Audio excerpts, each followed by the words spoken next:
Assalamualaikum warahmatullahi wabarakatuh. Kembali lagi di channel Petani Singkong Rumbia. Kali ini saya akan berbagi pengalaman kepada kita semua, baik kepada penonton ini yang lagi menonton video saya.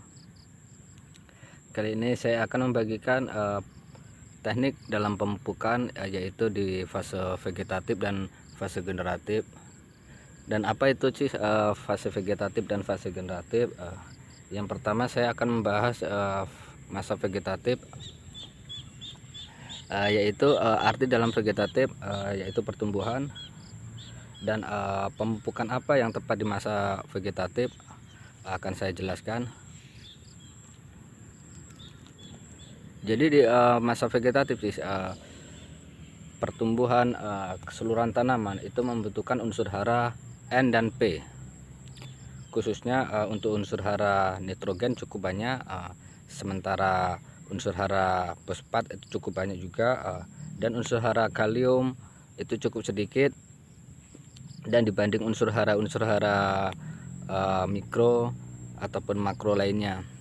Tapi yang tidak kalahnya di masa vegetatif unsur hara makro sekunder, contohnya yang ada di kapur dolomit dan di kandungan kalsium dan magnesium, itu sebenarnya cukup penting karena berperan untuk pertumbuhan daripada batang ataupun daun, sehingga proses fase vegetatif itu akan bertumbuh dengan normal.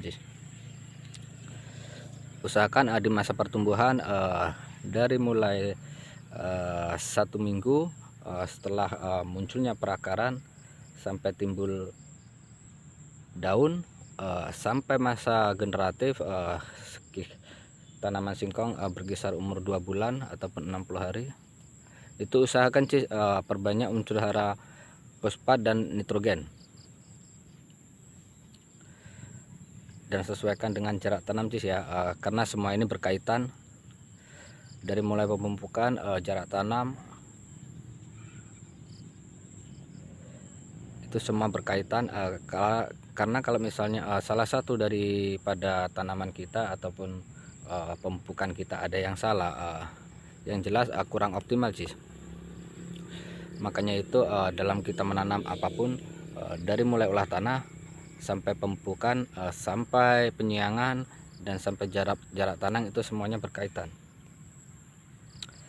Itu fase vegetatif intinya membutuhkan unsur hara fosfat dan unsur hara nitrogen cukup tinggi dibanding unsur hara lainnya yang ada di tanah, baik kalium, magnesium, sulfur, dan mangan, zinc, dan unsur hara seperti kalsium yang ada di dolomit. Itu lebih banyak kita memperbanyak unsur hara fosfat dan nitrogen untuk pertumbuhan batang, baik akar, baik di daunnya juga, apalagi tanaman pangan seperti ubi, itu lebih banyak unsur hara fosfat sebenarnya dan unsur hara nitrogen sesuaikan dengan olah tanah ataupun pertumbuhan daunnya. Kalau daunnya itu menguning, kita tambahin nitrogen. Tapi kalau batang dan daunnya sudah menghijau ataupun batangnya sudah cukup besar, di masa vegetatif generatif kita memperbanyak unsur hara sebaliknya, yaitu kalium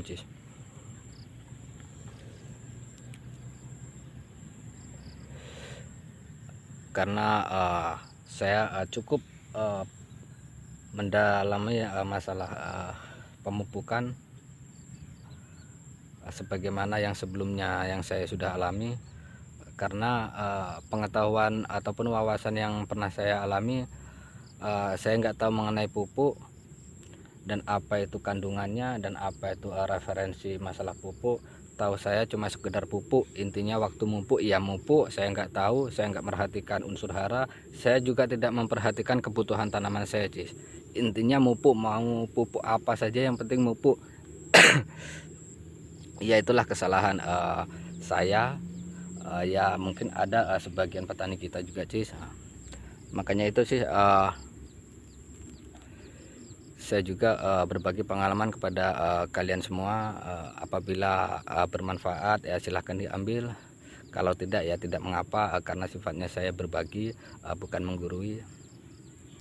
Itu tadi Cis,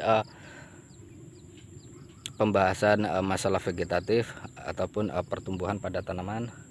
Dan yang kedua Cis, saya akan membahas fase generatif, yaitu apa. Ini tidak kalah pentingnya Cis, karena pertumbuhan apapun yang kita ambil itu pasti hasilnya. Dan ini yang sangat pokok Cis, di masa generatif, yang akan menunjukkan hasil kita ini bagus apa enggak di masa generatif inilah, ataupun masa mendekati pembuahan, yaitu pupuk apa Cis yang saya rekomendasikan ataupun yang saya usulkan kepada kalian di masa pembuahan ataupun generatif. Yang pertama Cis, kita lihat kondisi tanaman kita Cis. Apabila tanaman kita di musim hujan, sementara mikroorganisme di tanah kita itu masih bagus, kita hanya perlu memperhatikan daun Cis. Untuk pupuk susulan ataupun pupuk selanjutnya di masa generatif, kalau misalnya mikroorganisme di dalam tanah itu masih bagus, ketika hujan datang itu hujan itu kan mengandung unsur hara nitrogen Cis. Jadi alangkah baiknya unsur hara nitrogen, kalau misalnya mikroorganisme dalam tanah di masa generatif, tidak perlu kita kasih unsur hara nitrogen ataupun urea, karena sifat nitrogen yang ada di air hujan sudah terserap langsung dalam tanah. Dan kita cukup memberikan unsur hara kalium yang cukup besar Cis, karena inilah yang berperan penting dalam pembesaran buah. Dari mulai tanaman buah sampai tanaman pangan, itu unsur hara kalium itu cukup besar. Karena apa Cis? Dari berbagai pengalaman orang, baik nanam singkong ataupun sayur ataupun buah-buahan lainnya, itu saya bertanya, baik di contohnya di tanam jagung manis, semangka, melon, di masa generatif pemupukan yang paling banyak yaitu adalah kalium Cis. Sebagai contoh, yang menanam melon ataupun semangka di masa generatif dikasih unsur hara yang kandungan kaliumnya cukup rendah, pasti buahnya akan jelek Cis. Buahnya kecil, tidak bermutu bagus, warnanya pucat. Akan tetapi kalau misalnya dikasih unsur hara kalium cukup tinggi, itu pertumbuhan buahnya akan signifikan Cis. Buah semangka itu besar, berwarna cerah. Baik tanaman pangan contohnya seperti ubi Cis, karena berperannya unsur hara kalium yaitu Cis di masa generatif. Makanya kebalikannya Cis, dari masa vegetatif, banyak nitrogen, dan fase generatif harus kita perbanyak unsur hara kalium, sementara unsur hara nitrogen kita lihat kondisi daun. Yang jelas unsur hara kalium itu sangat berperan Cis. Tapi yaitu untuk sekarang ini memang KCl cukup mahal, makanya saya cukup sedih Cis. KCl tuh sekarang mahal. Dulu berkisar di harga 27, 28. Saya tidak pernah ketinggalan begitu waktu pemupukan menggunakan KCl merek baik merek daun sawit ataupun Maroke. Pasti waktu generatif nggak pernah sih saya ketinggalan KCl. Tapi sekarang ini harganya cukup mahal. Untuk petani yang mau mengirit modal, ya usahakan belilah KCl yang eceran, terus bisa diaplikasikan dengan cara kocor dengan takaran 1 tangki itu kurang lebih 1/4 gram ataupun 250 on ya, itu namanya ya, kurang lebih 250 on. Bisa kita aplikasikan dengan sistem kocor, itu lebih hemat dan lebih efisien juga sih, karena sifatnya KCl mudah larut dalam air, sehingga penyerapannya juga lebih cepat. Itu akan lebih optimal sebenarnya Cis kalau mau mengirit. Tapi kalau tidak mau prosesnya lebih ribet, ya enak ditabur itu Cis, ataupun ditunggal itu lebih bagus, ditajuk. Ya intinya di fase generatif perbanyaklah unsur hara kalium Cis ya, agar tanaman kita semua waktu pembuahan itu akan membuahkan hasil yang bisa kita harapkan. Dari penjelasan pemupukan Cis, buat kalian petani singkong baik petani lainnya, usahakan pemupukan yang tepat ataupun tepat sasaran Cis, dan baik kandungan nitrogen, fosfat dan kalium, tolong sampai perhatikan Cis. Dan juga tidak kalah pentingnya Cis, unsur hara makro sekunder yaitu magnesium dan kalsium itu sangat berperan penting Cis. Meskipun kebutuhannya tidak sebesar NPK, tapi itu sangat berpotensi untuk pertumbuhan dari awal sampai panen Cis. Sesuaikan dengan kebutuhan tanaman, baik unsur hara mikro, karena semua ini berkaitan Cis kalau ngomongin masalah pupuk ini ya. Sebenarnya lebih kekompakan pupuk ini kalau beragam, ibarat kita ini kerja gotong royong Cis. Jadi insya Allah hasilnya akan maksimal. Apalagi untuk penjelasan pupuk NPK dibanding pupuk ini, pupuk NPK ini dibanding pupuk NPK ini, bisa kita mempelajari. Dari semua pupuk harus kita pelajari unsur hara, kandungannya, baru kita pupukkan kepada tanaman kita, dan kita sesuaikan dengan tanaman kita. Apabila di masa generatif, di musim cukup kurang hujan ataupun masuk di musim kemarau, daun menguning di masa generatif karena kurang hujan, lebih baik kita tambahin unsur hara nitrogen untuk pertumbuhan daunnya, dan kita juga perbanyak unsur hara kalium agar pertumbuhan daun dan batang bisa kembali normal.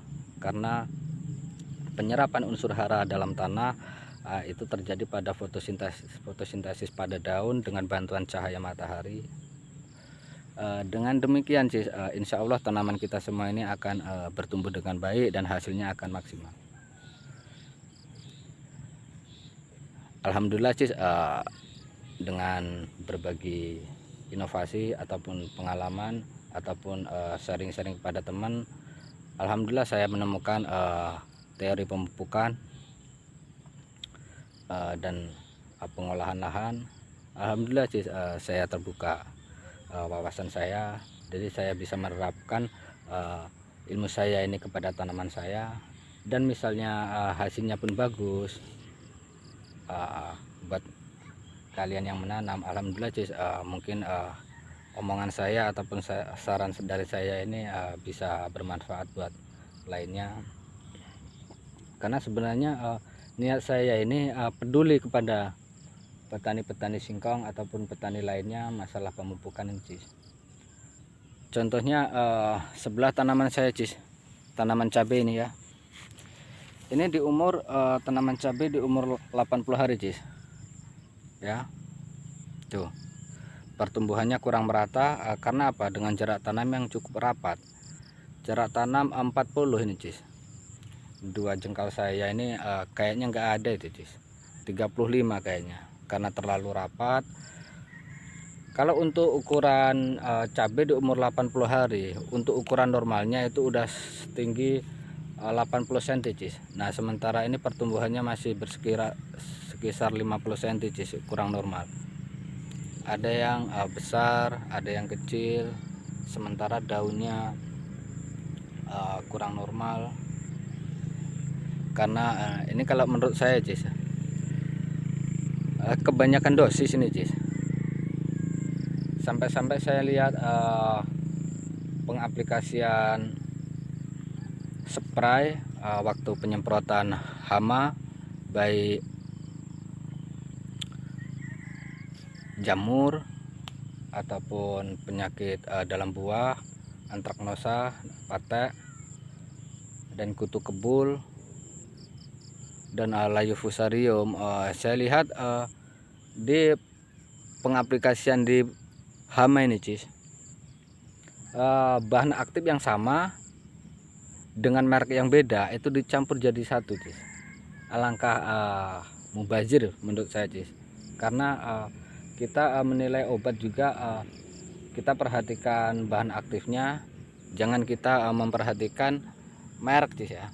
Usahakan kita membeli merek, kita lihat bahan aktif baru kita aplikasikan. Tapi kalau dua macam merek tapi satu bahan aktif, itu saya rasa sangat menghabiskan biaya itu cis. Bisa dibilang biaya membengkak. Yaitu cis, teori praktek itu akan berkaitan cis. Teori benar dengan praktek benar, insya Allah cis tanaman kita akan bagus. Tapi kalau teori salah ditambah praktek salah, udah cis pasti kacau.